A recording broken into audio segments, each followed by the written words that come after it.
não parar, não precipitar e não retroceder. Então dizer para esse cara, sabe quando nós vamos parar? Nunca. Nunca na sua porca vida. Né?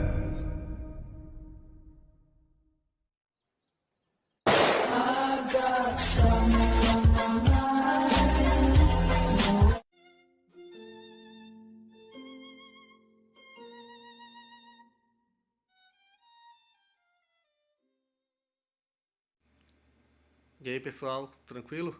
Então vem aqui antes do vídeo começar, pedir para vocês se inscreverem, quem não for inscrito, compartilhar, curtir, comentar. Quem puder seja membro do canal, que isso ajuda bastante. Tem também o link do Apoia-se. Quem puder ajudar nosso canal e apoiar financeiramente vai ser muito bem-vindo. Mas o mais importante é transmitir o conteúdo e os conhecimentos do professor Olavo de Carvalho para mais e mais brasileiros. Então compartilhe e ajude aí nossa causa. Muito obrigado a todos os membros, apoiadores do canal. Fico muito feliz. Tenho certeza que a gente está no caminho certo. Então fiquem com o vídeo e até mais. Valeu! Nós estamos atravessando uma fase em que uma elite muito bem preparada e muito bem amparada financeira e politicamente criou do nada toda uma nova, assim, um novo conceito de civilização e está implantando isto desde há mais de 50 anos, mediante ações cujo sentido escapa geralmente à opinião pública. Este, vamos dizer, é o dado fundamental da nossa época. Quer dizer, a implantação do governo global é o centro, vamos dizer, da história mundial hoje. Essa coisa toda não é absolutamente secreta, seria impossível manter secreta uma operação deste tamanho, mas ela escapa do horizonte de consciência da população pela sua complexidade e justamente pela quantidade enorme de informações existentes a respeito.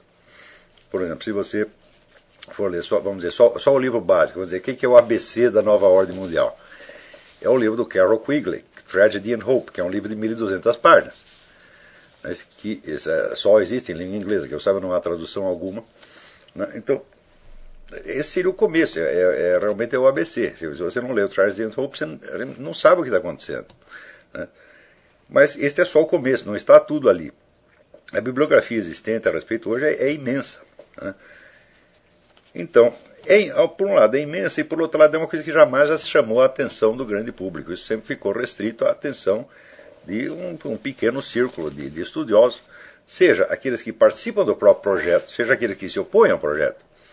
Então, essa coisa da nova ordem mundial, de fato, só é conhecida pelos seus adeptos e inimigos. Pelo vasto público, não.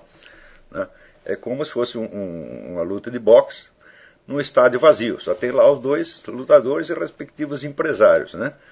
E as arquibancadas tudo vazio. Quer dizer, ninguém sabe que aquela luta está acontecendo. Então, este projeto, ele abrange, às vezes a pessoa não entende direito, porque a gente fala governo mundial, bom, chamar esse projeto de governo mundial é uma metonímia. Eu estou designando, vamos dizer, o todo por um seu aspecto puramente administrativo.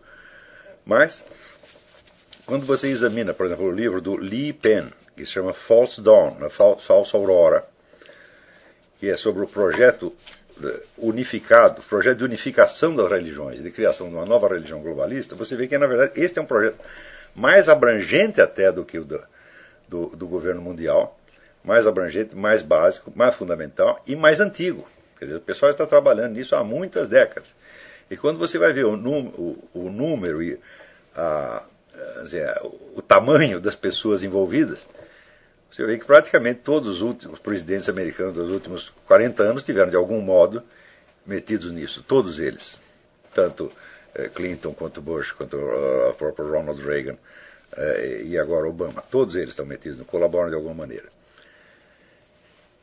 Algumas das entidades que estão por trás disso, como o famoso Lucis Trust, que na verdade era Lucifer Trust, depois foi mudado para Lucis Trust, que é uma entidade evidentemente satanista.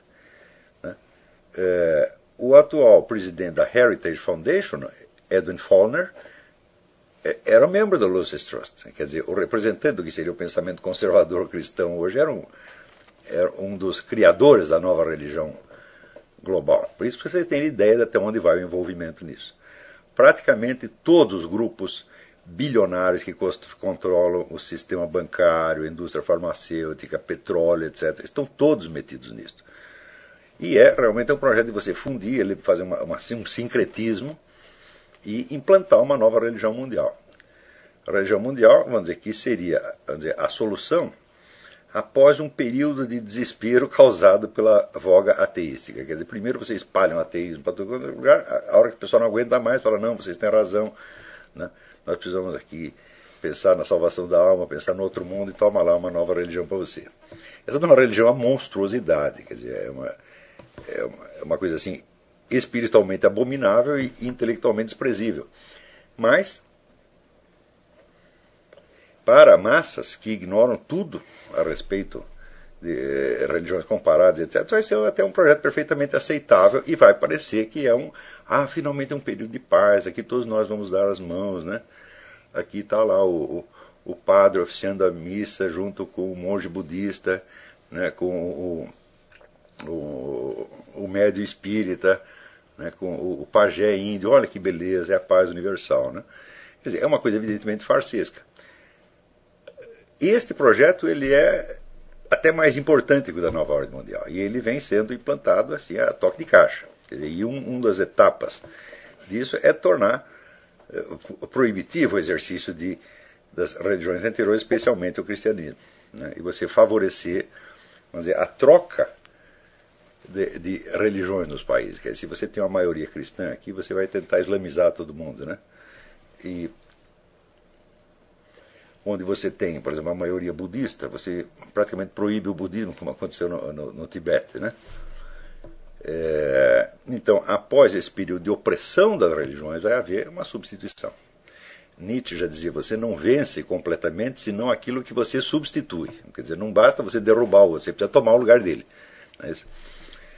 Esse projeto está em andamento. Ora, esta coisa influencia, vamos dizer, todas as universidades do mundo, toda a rede de ensino, toda a rede médica, todas as entidades de assistência psicológica, psiquiátrica, etc., etc., a educação infantil e, enfim, a vida dos lares e a alma de cada um.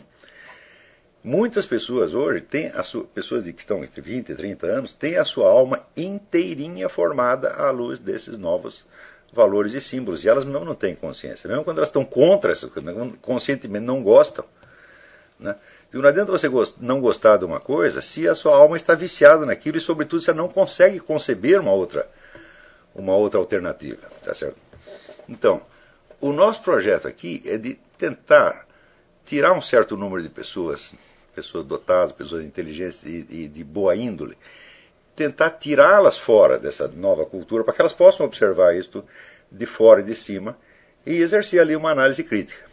Para você poder analisar, a primeira coisa, você vai ter que se desidentificar daquilo.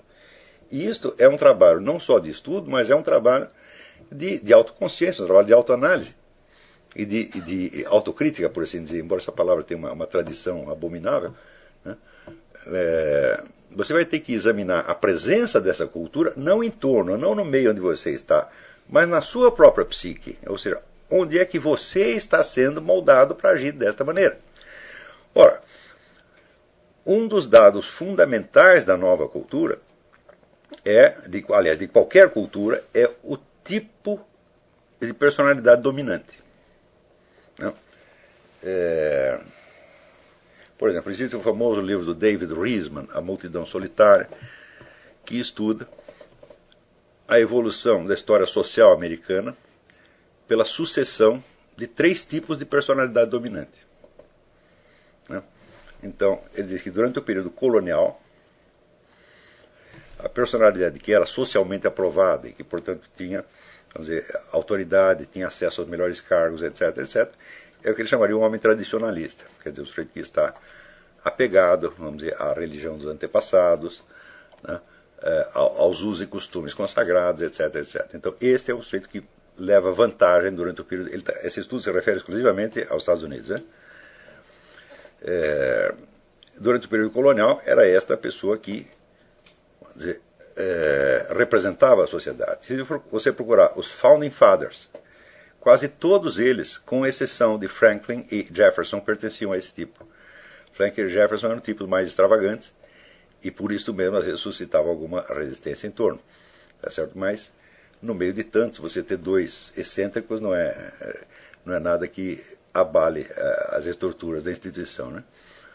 No período seguinte, quando há a expansão da fronteira americana, né, e a expansão da fronteira é tão importante na história que o grande historiador americano Frederick Turner, ele disse que justamente este fenômeno é a história americana. Quer dizer, a história dos Estados Unidos no século XIX é a expansão da fronteira.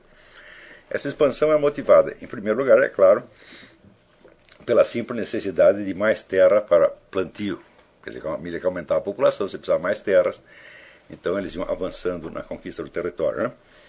E, em segundo lugar, motivado também por uma questão religiosa, porque como eles tinham muito a ideia da convivência entre várias religiões cristãs, e note bem, quando houve a ideia de não haver uma religião dominante, isso significa que havia uma convivência democrática entre várias igrejas cristãs. Ninguém falou de budista, nem de muçulmano, nem de coisa nenhuma, né? Ali havia o que estava presente ali no momento da fundação dos Estados Unidos, era um montão de protestantes, alguns poucos católicos e alguns poucos judeus. Então falaram, são esses aqui que tem que conviver. Ninguém tinha pensado na hipótese de outras religiões que os camaradas até desconheciam. Tá certo? A gente vê que o próprio Jefferson foi um dos primeiros caras que teve algum interesse em estudar o Islã por causa de um conflito marítimo que houve com uma nação islâmica, eu não me lembro qual que era. Então o Jefferson foi lá estudar alguma coisa do Corão e ficou horrorizado, né? Mas na época ninguém nem sabia o que era isso. Então, como eles tinham esta ideia, vamos dizer, de que todas as igrejas são iguais perante o Estado, note bem, todas as igrejas cristãs, porque a totalidade dos signatários da Declaração de Independência e da Constituição e dos totalidade dos formadores dos primeiros congressos, os primeiros presidentes eram todos cristãos e todos declaravam agir em nome de princípios bíblicos. E se alguém tem alguma dúvida quanto ao caráter, vamos dizer, absolutamente cristão das instituições, das leis americanas, que leia o famoso livro do Benjamin Morris, né, que se chama precisamente do caráter cristão das instituições americanas.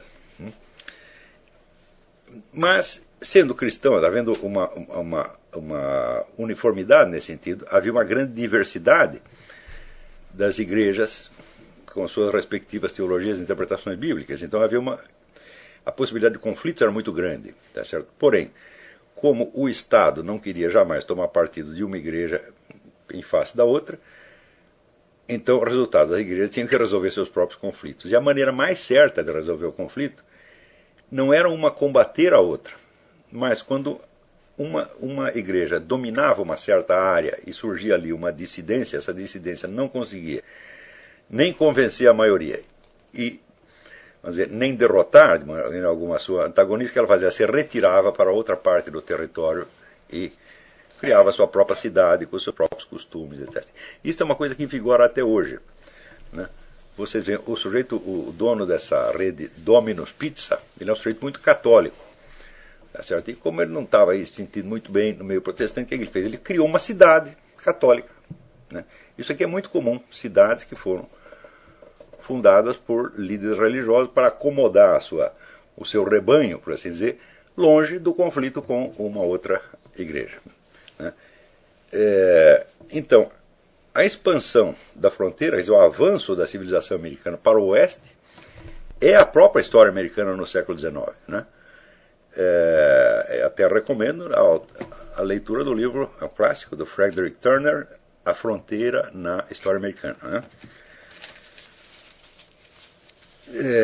Então,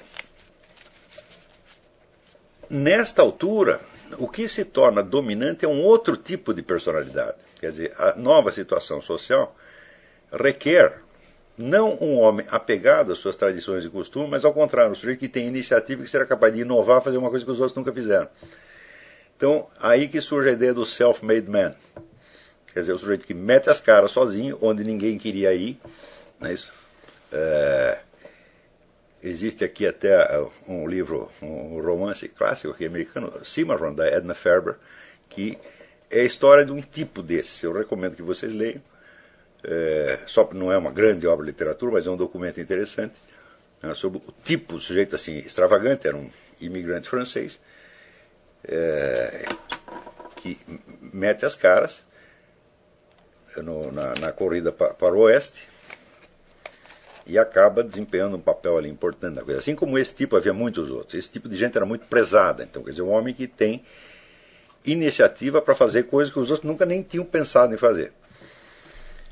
E que, a partir, vamos dizer, dos anos 30, 40, quando veio o negócio do New Deal, e o Estado americano começa, vamos dizer, a invadir certos setores da vida social que antes estavam, vamos dizer, sob controle da própria sociedade, então você cria um terceiro tipo, que é o homem organizacional, que é o sujeito que se adapta bem a uma macro-organização, né, dentro da qual ele é uma pequena pecinha, ele é como, né, uma formiguinha, formiguinha no formigueiro, um cupinzinho no cupinzeiro e assim por diante. Então, que é o contrário, uma pessoa que não tem iniciativa, uma pessoa que só faz o que lhe manda e uma pessoa que se adapta facilmente às novas exigências ditadas pela firma, pela organização, pela burocracia. Então, este tipo que se tornou dominante nos Estados Unidos de uns anos para cá, ele aumentado e radicalizado, ele é o tipo que a nova civilização mundial fomenta. Com um nível, vamos dizer, de plasticidade e adaptabilidade muito maior do que o do chamado homem organizacional. Tem outro livro a respeito, Theodore White, The Organization Man, né, a respeito justamente deste tipo, né, que são pessoas fracas, frágeis, né, que têm um infinito cuidado consigo mesmas, né, então sempre querem um bom padrão de vida, querem uma vida sossegada, mansa, mas repleta de todos os benefícios da economia moderna, e naturalmente vêm com, né, horror à perspectiva da sua própria morte. Então vivem cuidando da saúde, da beleza, né, os caras lá fazendo plástica, fazendo botox, né, e se alguém olha feio para eles choram, né, ou então processa o cara, né, ele está olhando para mim, mãe. É um tipo assim inferior mesmo, um tipo infantilizado. A universalização deste tipo de pessoa nos Estados Unidos teve efeitos até, vamos dizer, fisiológicos muito profundos. O nível de testosterona no cidadão americano hoje é 50%, note bem, 50% do que era nos anos 50. Então, são pessoas homens adultos que falam com voz de criança, né, são todos fraquinhos. Isso não quer dizer, vamos dizer que isso talvez tenha algo a ver com a expansão também, isso tem uma das causas da expansão do movimento gay, mas a baixa testosterona não torna ninguém homossexual, torna burro e covarde, isso sim. Né? Mas como, vamos dizer, uma das expressões dessa burrice e covardia pode ser justamente a timidez excessiva perante pessoas do outro sexo, então, às vezes, em certos casos, o homossexualismo pode surgir como, vamos dizer, uma solução, vamos dizer, uma via menos perigosa, né? Ele consegue, pelo menos com os coleguinhas do mesmo sexo, ele consegue conversar, com as meninas ele não consegue nem aproximar. O efeito que também existe no mundo islâmico. No mundo islâmico a vida de homens e mulheres é totalmente separada, as mulheres só podem ficar dentro de casa, e os homens saem de mãozinha dada na rua trocando beijinho. Quer dizer, há uma indução geral à pederastia, onde os soldados americanos que foram no Afeganistão, eles voltaram aterrorizados, dizendo, pô, a gente não podia sair na rua, que aqueles caras agarravam a gente, pô.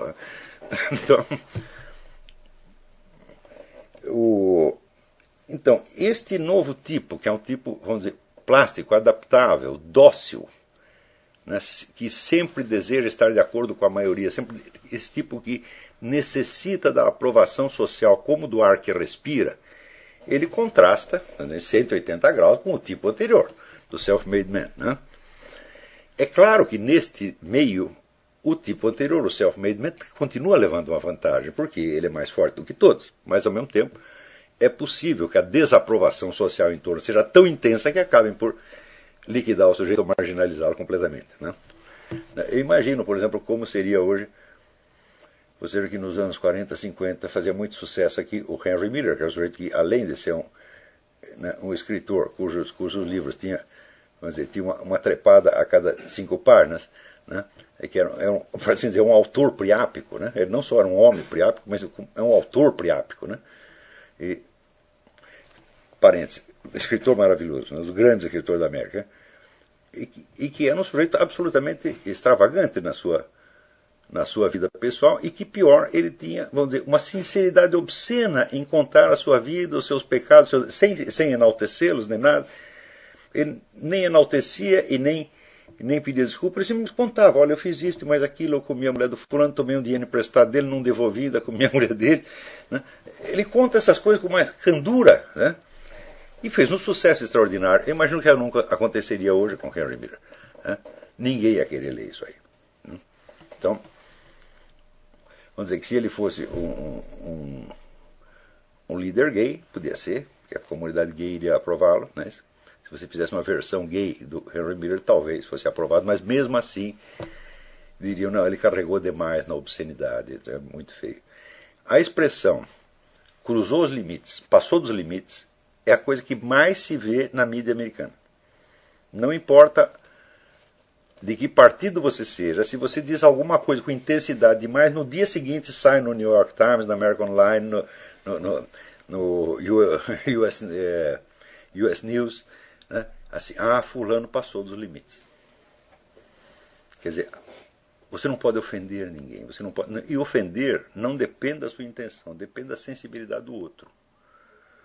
Uma coisa que é considerada normal num certo meio, numa certa família, num outro lugar pode ser considerado ofensivo, e daí fica sendo ofensivo. Por quê? Porque o sujeito se sentiu ofendido. Então, é uma sociedade onde existe uma intimidação psicológica geral, uma espécie de chantagem geral, não na base de uma ameaça, alguma ameaça efetiva, mas na base do: nós não vamos gostar mais de você. E se não gostar de você, meu filho, você não vai subir na profissão, né? O cara do banco da esquina não vai te dar crédito para você comprar seu automóvel novo, e assim por diante, você está ferrado. Né? Quer dizer, a desaprovação não é só psicológica, ela se traduz em atos a longo prazo. Não é isso? Então, esse tipo de criatura, vamos dizer, plástica, adaptável, dócil, e muito fraca, mas que, quando somada em coletividades muito grandes, se torna perigosa. Este é o tipo que, aumentado e aprofundado, foi adotado como norma para a nova ordem mundial.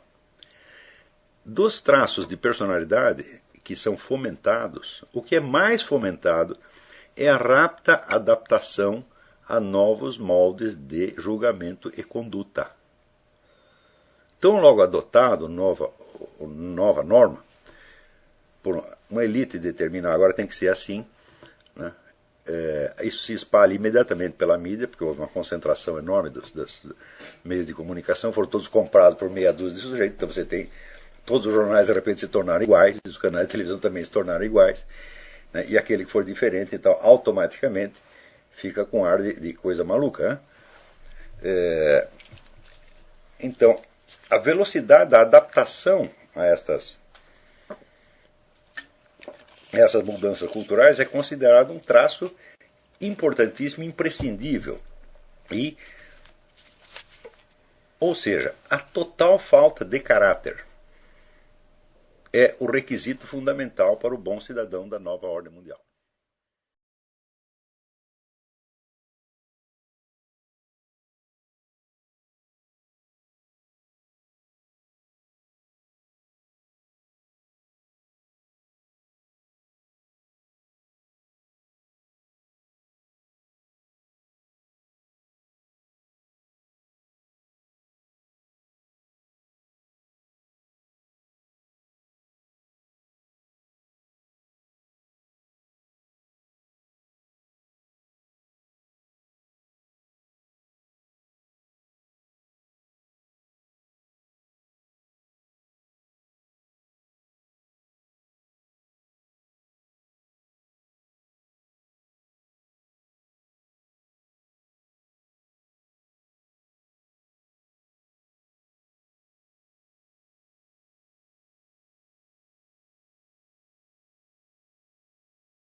Chegamos a mais um final de uma aula, de um vídeo.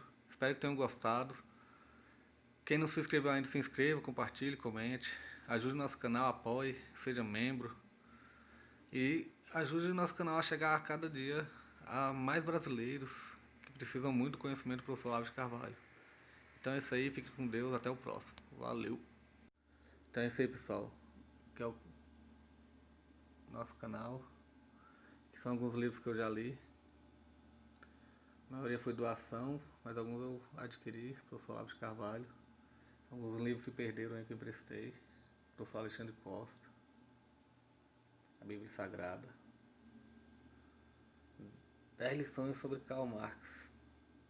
Indico a não ler esse livro, que é muito ruim mesmo. Alguns pensadores aqui que realmente, como o professor Olavo de Carvalho disse, não são pensadores. Valeu, tamo junto aí. Apoie nosso canal, seja membro.